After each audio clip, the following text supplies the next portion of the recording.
Good day everyone. Our today's topic is HTML styles. What they are used for? They are used for setting the style of an HTML element and can be done with the style attributes. So, if you want to add some styles to our web page and to become it a little more beautiful and attractive, we can add some more additional things into our basic web page.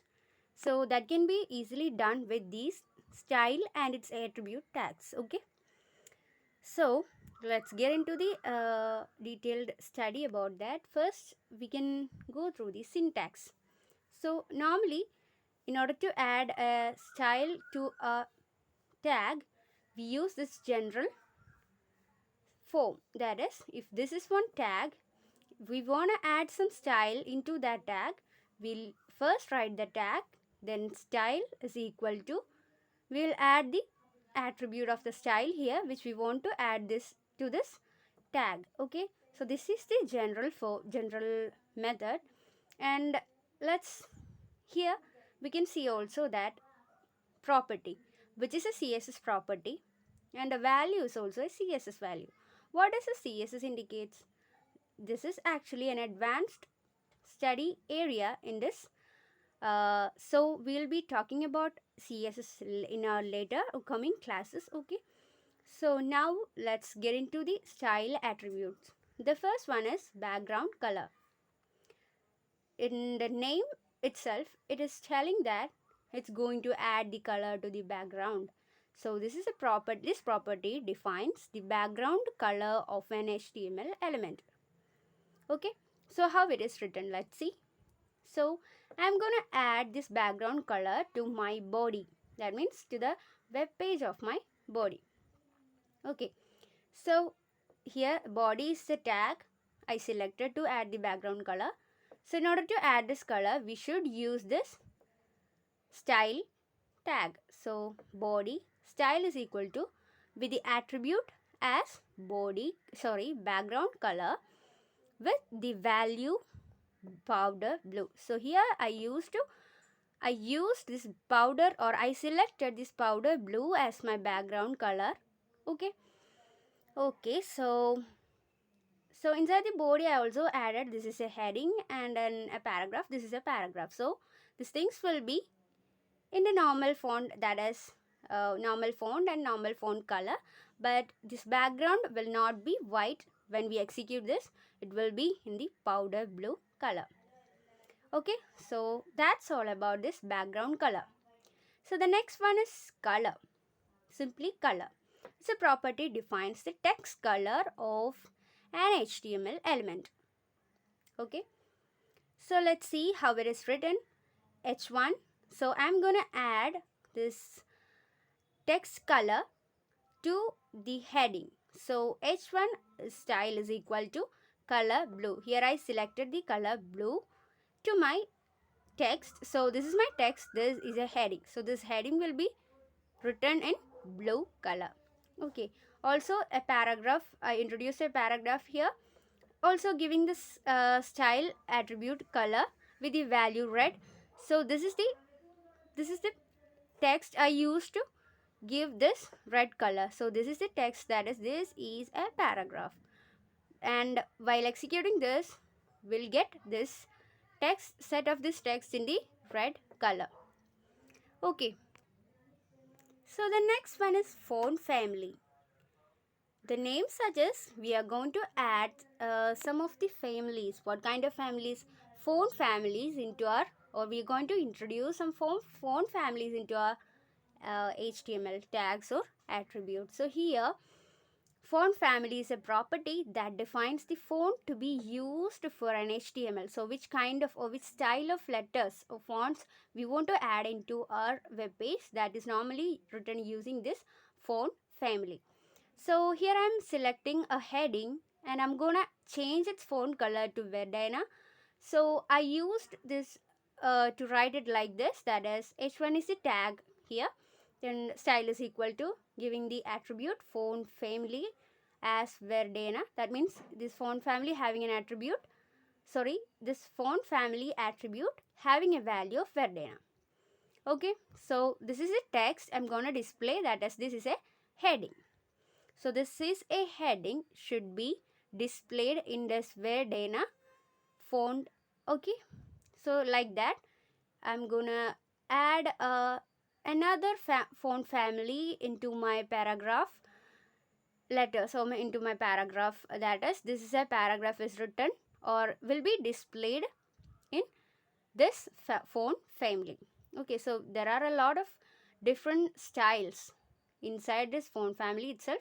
We mean different varieties of fonts we'll get from this font family. You search it and you replace it and execute, and you'll get such a wonderful web page with different kinds of superb font size, colors, etc. That's the actual or the advantage of this style here. So also the next one is font size. Not only we want to add different colors, fonts, we also want to project or minimize some of the texts there.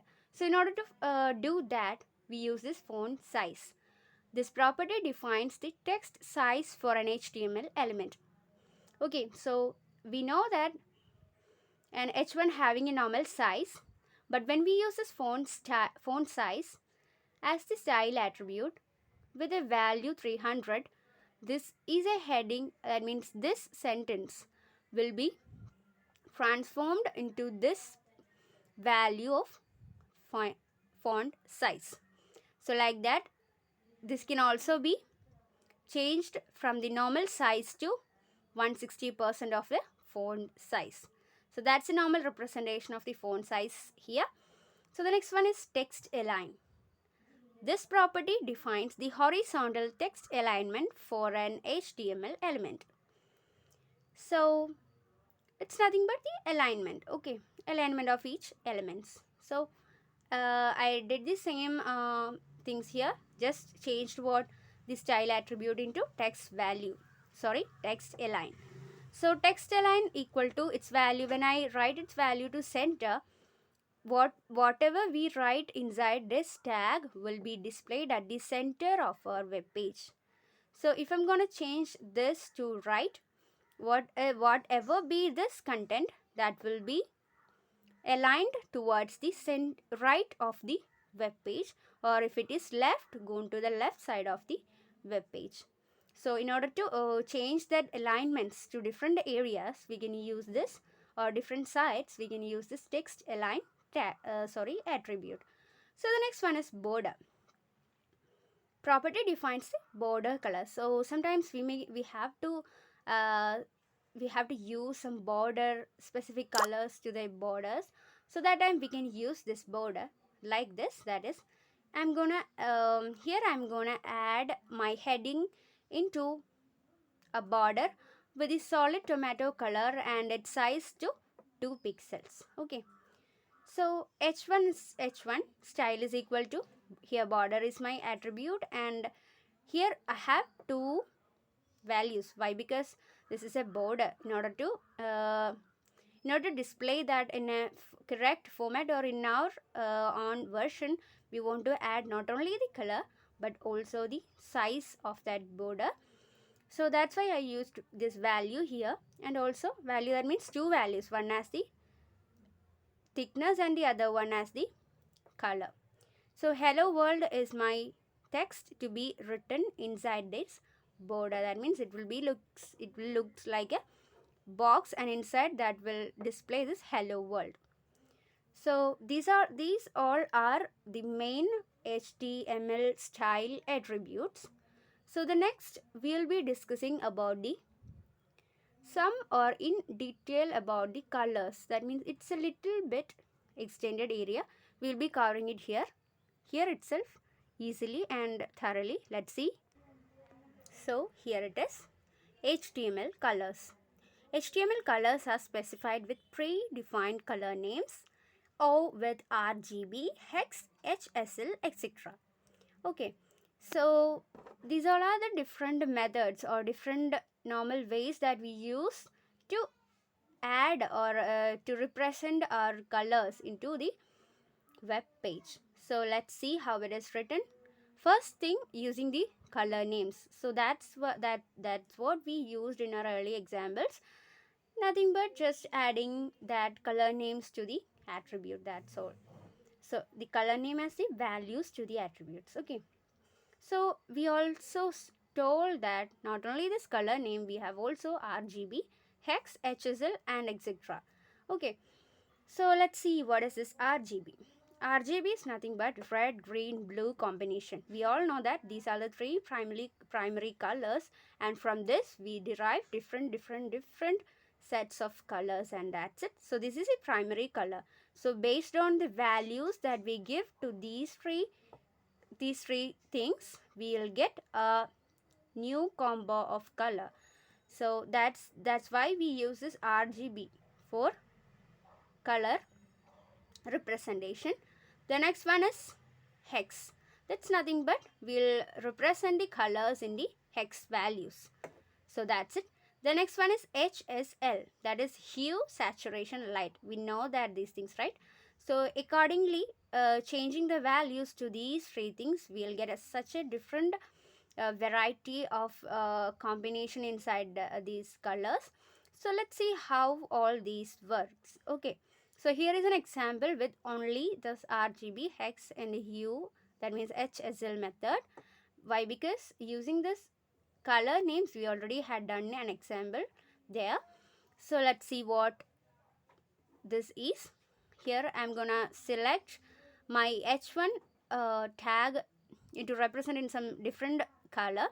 So that is H1 style is equal to background color. So I'm gonna change my background color of the heading one. Whatever be the heading, I'll change that color from the white to this RGB.